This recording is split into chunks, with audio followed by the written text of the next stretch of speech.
Thank you for meeting with me, Jenny Lou. Jenny Lou.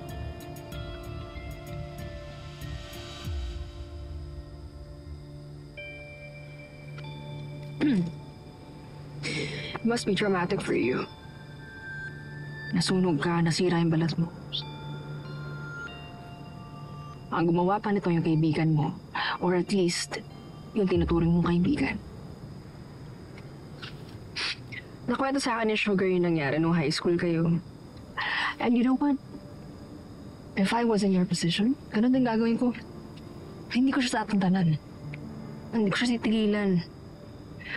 Guguluhin ko siya kahit nagja-jogging pa siya this oras ng gabi. Diba? Sigurado ako. Siya na naman yung bida sa kwento niya.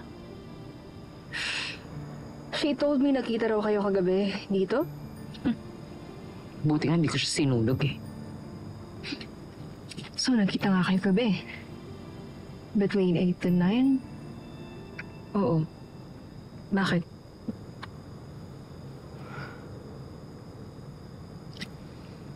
Come on, Mick. Uy! Ano ba, Liv? Saan mo ko dadalhin? Teka lang!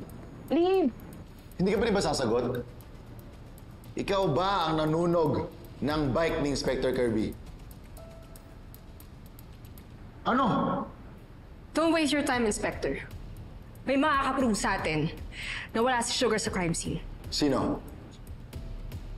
Go ahead, Jenny.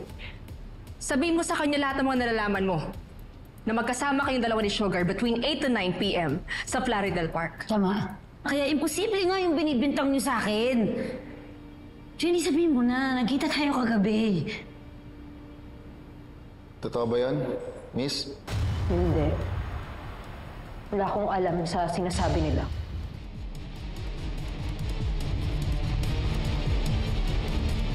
Ngayon lang kami ulit nagkita ng babaeng yan eh. Ano hindi? Jenny, hindi yan ang sinabi mo sa akin kanina. Magkasama kayo ni Sugar kagabi, di ba? Wala akong alam sa sinasabi mo na kagabi.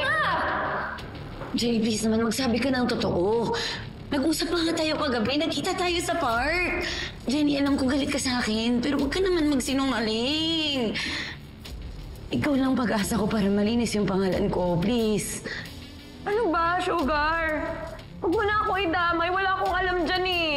Hindi pa ba sapat na sinira mo yung buhay ko dati? Hindi ko... Tantanan mo na ako!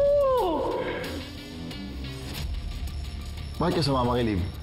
Eh kasi sabi po niya mag-uusap daw po kami ni Sugar eh.